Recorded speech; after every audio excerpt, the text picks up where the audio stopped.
2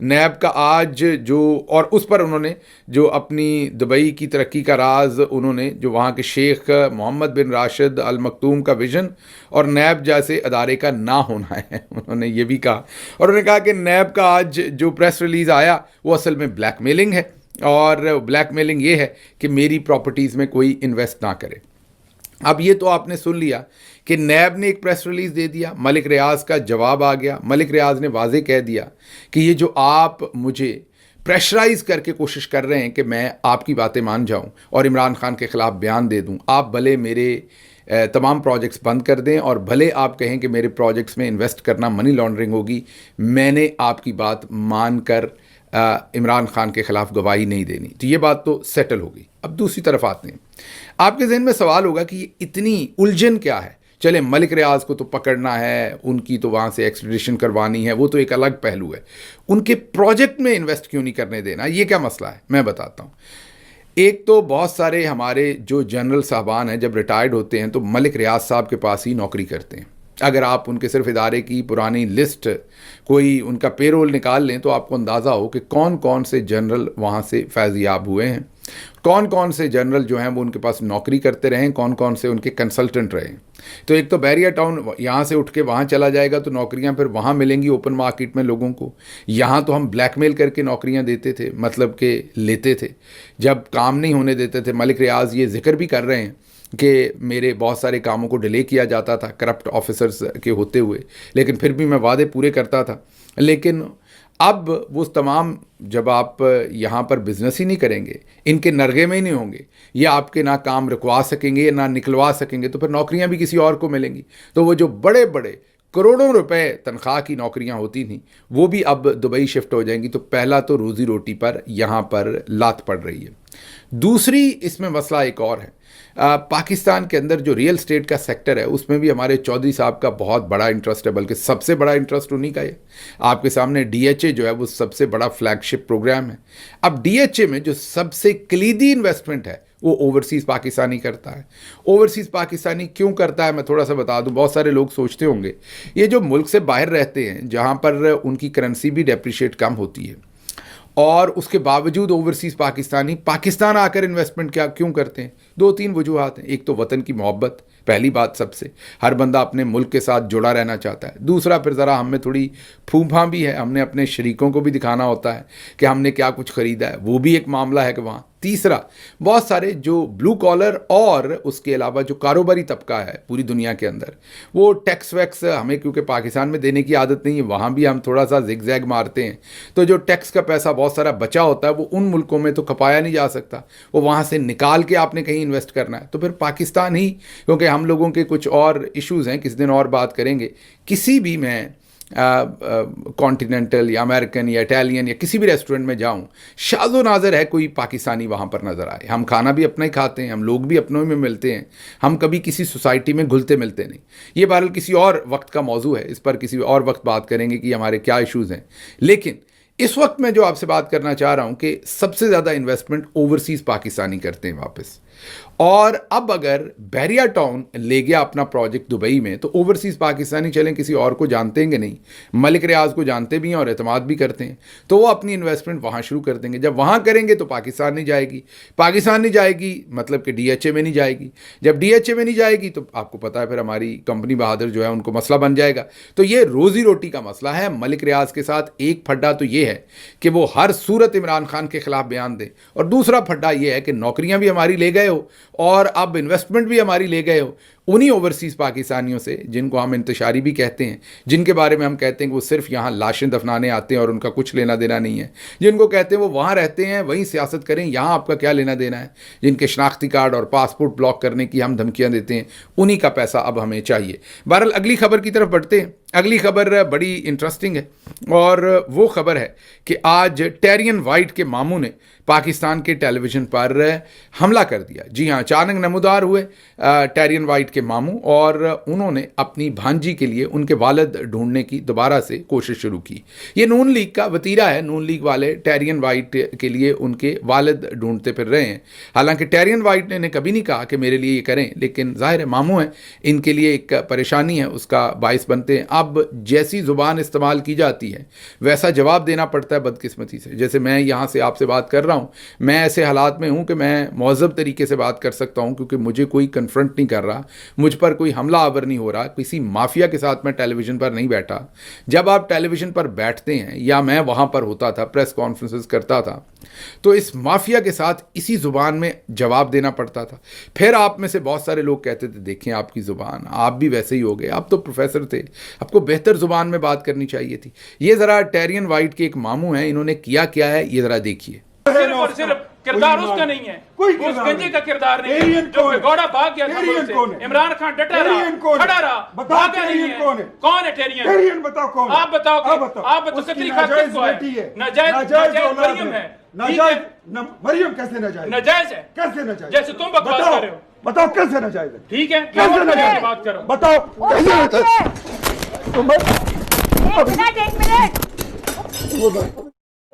please ایسے نہ کریں, پلیز ایسے نہ کریں.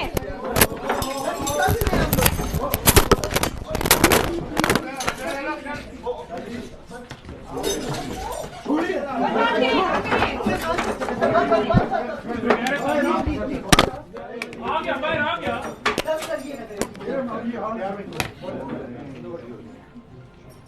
بکواس کرتے ہیں.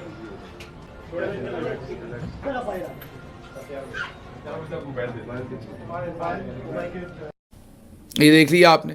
اب نعیم پنجوتا وہاں پر اپنی بات چیت کر رہے تھے, ایک ینگ لائر ہیں, عمران خان کے ساتھ کھڑے رہے ہیں, اپنی پارٹی کا بیانیہ دے رہے تھے, اور وہ اچانک ان کو کیونکہ اور کوئی جواب نہیں, آج کل بالکل فرسٹریٹڈ ہوئی ہے نون لیگ, سمجھ نہیں آ رہی اس طرف دوسری طرف باجی کیا کرتی پھر رہی ہیں. وہ آپ کو پتہ ہے, مجھے وہ بتانے کی ضرورت نہیں ہے فرسٹریشن کے عالم کیا ہے, ان کے وزیروں کے کیا بیانات ہیں, میں نے پچھلے ویلاگ میں رکھ دیا. ادھر محسن نقوی صاحب کے ساتھ کیا ہو رہا ہے اگلی خبر میں رکھتا ہوں. تو اس ساری ڈیسپریشن میں انہوں نے کیا, انہوں نے ان کے اوپر حملہ کر دیا. اور وہی بات ہے ٹیرین وائٹ سے جب انہوں نے ویسا ہی جواب مریم بی بی کے بارے میں دیا تو پھر وہاں پر پھٹا ہو گیا. حالانکہ ایسی چیزیں, ایسی غلاظت جو ہے وہ کوئی بھی کسی پر پھینک سکتا ہے. سوشل میڈیا پر جا کے دیکھیں تو بھری پڑی ہے, لیکن اس غلاظت کا آغاز پاکستان کے اندر صحرا جو ہے وہ ابھی بھی زندہ ہیں, اللہ ان کو زندہ رکھے, میاں محمد نواز شریف صاحب کے سر جاتا ہے. محترمہ بے نظیر بھٹو کی جعلی, ننگی, گندی ویڈیوز اور تصاویر, جی ہاں ویڈیوز بھی ان کے پاس تھیں, وہ جاری نہیں کر سکتے تھے, اس زمانے میں ٹیکنالوجی نہیں تھی, وہ بھی جعلی طور پر بنائی گئی تھی. تصاویر ہیلی کاپٹر سے پھنکوائی گئی تھیں. پھر محترمہ نصرت بھٹو مرحومہ جو ہیں ان کے بارے میں بھی یہی کیا تھا, پھر جمائمہ خان کے ساتھ بھی یہی کیا تھا. ہر اپنے مخالف کی, خواتین کی کریکٹر اسیسینیشن انہوں نے کی. کبھی ووٹ کرو گے جو نہ خواتین کا احترام کرتے ہیں. ہمارے جلسے ہوتے ہیں جہاں خواتین بھی ہوتی ہے لیکن پرامن بیٹھتی ہیں, خواتین آتی ہیں, جلسہ سنتی ہیں اور پرامن بیٹھتی ہیں, اور کوئی وہاں پہ یہ دمان یا کوئی اپنا ناچ گانا نہیں ہوتا. کیا آپ ایسے لوگوں کو کبھی ووٹ کرو گے؟ بے نظیر بھٹو نہ جانے کہاں سے آئی ہے, پورے پاکستان کی تباہی و بربادی کر رہی ہے یہ عورت, اور انگریزوں کے کتے نلانے والے لوگ ہیں, انگریزوں کے کتے نلانے والے. مخالفین بے نظیر کی نیم برہنہ تصاویر ہیلی کاپٹروں کے ذریعے شہروں اور قصبوں میں گرائی. کیا آپ ایسے لوگوں کو کبھی ووٹ کرو گے جو کل کے جلسے میں خواتین موجود تھیں, ان کے ٹھمکے یہ بتا رہے تھے کہ وہ کہاں سے آئی ہیں. ہم بہن اور بیٹی کی عزت کرنا جانتے ہیں. تو ثبوت یہ ہے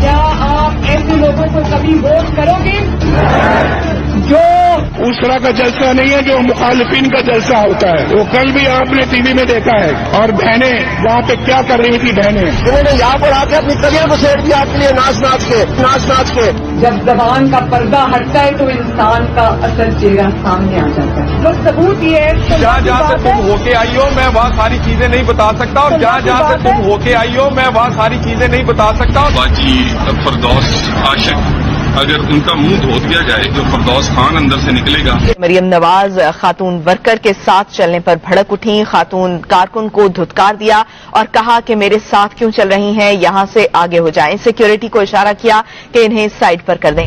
پھر اللہ کا انصاف ان کی اپنی بیٹی کو سیاست میں آنا پڑ گیا. وہ جو دوسروں کی بیٹیوں کو جلسوں میں ناچنے والی کہتے تھے, یہ نواز شریف کے اپنے بیانات ہیں. پی ٹی آئی کی خواتین جو جلسوں میں آتی ہیں ان کو ناچنے والیاں کہتے تھے وہ. آج ان کی اپنی بیٹی جو ہے وہ آپ سب کے سامنے سیاست کر رہی ہیں. ہم تو ان کے بارے میں ایسے الفاظ نہیں کہیں گے, حالانکہ وہ ایسی بہت ساری حرکتیں کرتی ہیں.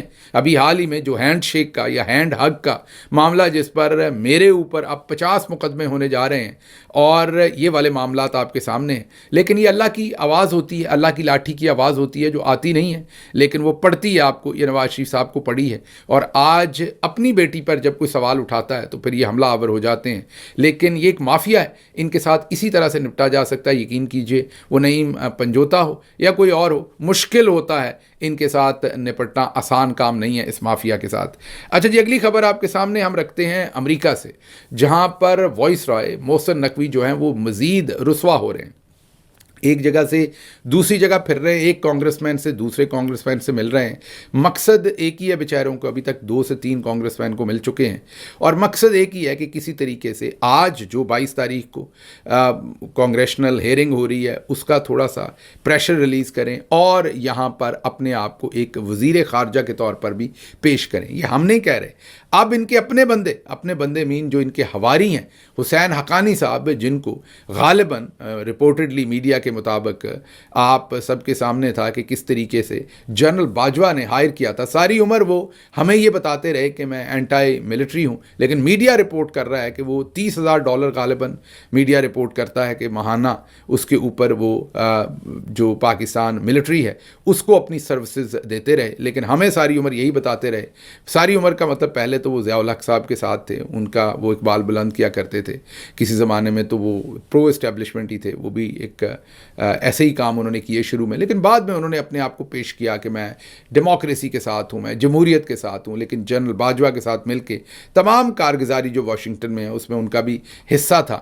اب وہ بھی تنقید کر رہے ہیں, اور وہ کہہ رہے ہیں کہ جو محسن نقوی ہیں انہیں واشنگٹن ان دنوں میں آنے کی کوئی ضرورت نہیں تھی, اور اپنے آپ کو ایک فورن منسٹر کے طور پر پٹ اپ کرنے کی ضرورت نہیں تھی. کیوں؟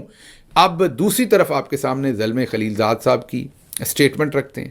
انہوں نے جو اسٹیٹمنٹ دی ہے اس سے تمام چیزیں جو ہیں وہ واضح ہو گئی ہیں. چودھری صاحب کی ناکامی اور اصل میں انہوں نے پاکستان کے ساتھ کر کیا دیا وہ سب کچھ سامنے آ گیا. زلمے خلیل زاد نے یہ کہا ہے کہ ہندوستانی وزیر خارجہ جے شنکر جو ہیں انہوں نے پہلی لائن میں بیٹھ کر ٹرمپ کی جو آفیشل انوگرل یا حلف برداری کی تقریب تھی اس کے اندر شرکت کی. انہوں نے کہا اگر آج عمران خان جیل سے باہر ہوتے تو میں یقین سے کہہ سکتا ہوں کہ عمران خان اس تقریب میں مہمان خصوصی کے طور پر آتے اور پاکستان کے لیے اس میں بہت فائدہ ہوتا. عمران خان کو جیل میں رکھا گیا, عمران خان اس تقریب میں نہیں آ سکے, یہ پاکستان کا نقصان ہے. ابھی بھی جنرل عاصم منیر کا نام تو انہوں نے نہیں لیا, لیکن ظاہر ہے عمران خان قید میں تو جنرل عاصم منیر کی ہیں نا, باقی سب کچھ یہ عدالتیں یہ وہ فلاں یہ تو سب دکھاوا ہے. تو انہوں نے اشارہ کیا جنرل عاصم منیر کی طرف کہ آپ ان کو فوری طور پر رہا کریں ورنہ آپ پاکستان کا ہر روز نقصان کر رہے ہیں. زلمے خلیل زاد ایک بڑی آواز ہیں, بڑا نام ہے, اور ٹرمپ ایڈمنسٹریشن میں ان کو کوئی نہ کوئی بہت اہم عہدہ ملنے کی بھی توقع ہے, کیونکہ سابقہ ادوار میں انہوں نے وہ سفیر بھی رہے ہیں اور افغانستان اور ہمارے سارے ریجن کے خصوصی ایلچی بھی رہے ہیں, مطلب خصوصی وہ ایمبیسڈر بھی رہے ہیں سارے علاقے کے. بہت ہی گہرائی سے جانتے ہیں پاکستان کے معاملات کو, پاکستانی ملٹری کو اور افغانستان کو, اور اس ساری صورتحال میں سے کیا نکل سکتا ہے. تو زلمے خلیل زاد صاحب کی جو سٹیٹمنٹ ہے اسی کو اگر آگے بڑھاتے ہیں, دوسری طرف دیکھتے ہیں کہ ہم تو بڑے خوش ہیں کہ ہم اپنے لوگوں کے سافٹ ویئر ڈیولپ کر رہے ہیں, ہارڈ ویئر ڈیولپ کر رہے ہیں اور اپ ڈیٹ کر رہے ہیں, ہم اسی میں لگے ہوئے ہیں, کس کی کال ریکارڈ کرنی ہے, کسی کی ویڈیو ریکارڈ کرنی ہے. دوسری طرف کیا ہو رہا ہے, دوسری طرف مارکو روبیو جو وزیر خارجہ ہیں امریکہ کے سیکریٹری آف اسٹیٹ, انہوں نے پہلے دن جو ملاقاتیں کی ہیں ان میں انہوں نے آسٹریلیا کے وزیر خارجہ سے, جاپان کے وزیر خارجہ سے, اور اس کے ساتھ کس کے ساتھ, ہندوستان کے وزیر خارجہ جے شنکر کے ساتھ. اور اس سے آپ کو پریورٹیز کا اندازہ ہوتا ہے.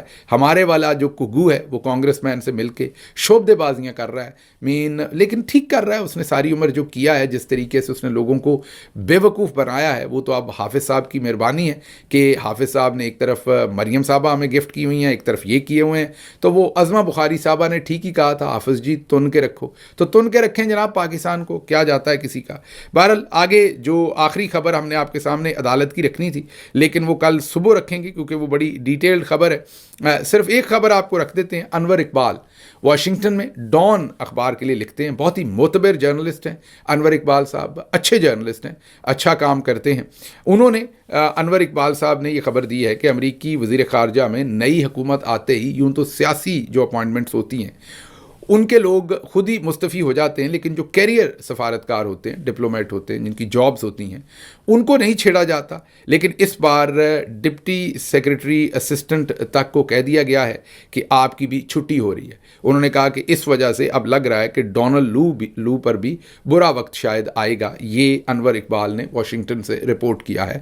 مطلب کہ جو نئی ٹرمپ انتظامیہ ہیں وہ پرانے لوگوں کے ساتھ چلنے کو بالکل راضی نہیں ہیں اور سب کو کہہ دیا گیا ہے کہ اپنے لیے نوکریاں تلاش کریں. اس کے بعد اگلی خبر آپ کے سامنے ایک رکھنی ہے ہم نے. رانا ثناء اللہ صاحب خود اپنے منہ سے اس بات کا اقرار کر رہے ہیں کہ ہماری حکومت بھی جو ہے وہ نہیں ہے, اصل میں تو اسٹیبلشمنٹ ہی ہے جو ہیرے تلاش کر رہی ہے. یہ خبر اور عدالتی خبر کی ساری ڈیٹیل صبح آپ کے سامنے رکھیں گے کیونکہ ابھی وقت ختم ہو گیا ہے. ڈیٹیل سے سپریم کورٹ آف پاکستان میں کیا ہو رہا ہے وہ بھی آپ کے سامنے رکھیں گے. مجھے یہاں سے اجازت دیجیے. اللہ آپ کا حامی و ناصر ہو. پاکستان زندہ باد.